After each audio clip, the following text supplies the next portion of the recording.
6, Cincinnati's most infamous and brutal unsolved crime seen through new eyes. The Bricca murders still spawn rumors and haunt the West Side. Now, a new book aims to clear the air about what happened. And who might have been responsible for the brutal crime at this home in 1966. Here is Evan Millward. The only thing left of the Bricca murder investigations, a dusty old case file, some archive film, and memories.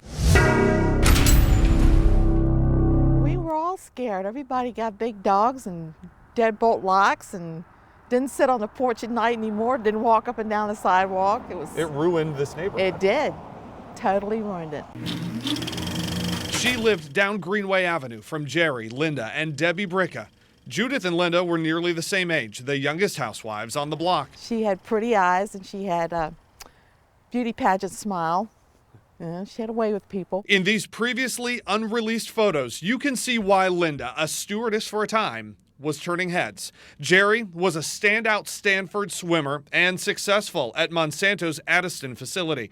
4-year-old Debbie, precocious.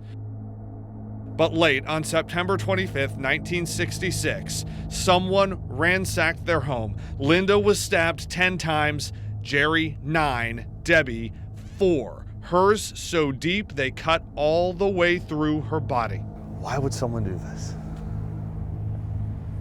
To cover something up. Can you say whether you have what you consider to be any good leads or clues in this case at this point? Gene? I can't say at this point. 52 years later. This is Cincinnati's seminal crime, and I don't know if it'll ever go away. J.T. Townsend is a true crime author and historian. Suddenly, the evidence goes away, and what everyone knows as fact goes away, and the rumor takes over. Right. That's why I wrote this book. Sheriff Jim Neal granted Townsend full access to the Bricca case file for work on this, a 500-page dissection of the case. In it, he shoots down the persistent rumors. I think the murder of the child just incensed everybody. Why did they, why, you know, people were thinking this is some kind of robbery gone wrong or some kind. Why did they kill the child? The child could identify at least one of the killers. There's no question in my mind. Was it a Manson-like cult? It couldn't be. It wasn't a mob hit. It wasn't a crime during a robbery. It wasn't a serial killer. The Cincinnati Strangler. Well, that's a whole other story. Maybe it was a Monsanto employee with whom Jerry had clashed. People are just killed sometimes for just the slightest things, you know, disrespect, you know, slights, rumors, greed. But there is something about one suspect, veterinarian Fred Leininger, for whom Linda worked for just 3 days in the week before her death. A piece of tape found on Jerry Bricca's face, one of the few things that didn't belong on the crime scene, came back as medical or veterinary tape.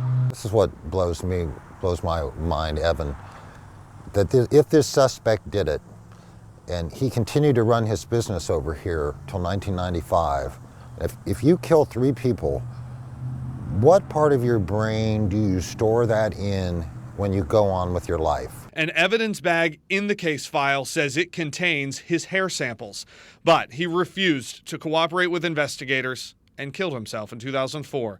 Townsend believes he didn't act alone. Witnesses told investigators they saw 2 people get in a car outside the house that night. Judith Hemmer agrees. I think there might have been 2 people because Jerry was muscular, very. I just can't see one person taking them both down. The sheriff's office tells 9 on Your Side the case is still open, has been reviewed several times, and they hope the book sparks conversation leading to new information. I really wanted to put all the rumors to bed and get as much factual information out there as I could. But I mean, we're still talking about Jack the Ripper, Lizzie Borden, JFK. And in Cincinnati, we add the Briccas to that list. I'm Evan Millward, 9 on Your Side.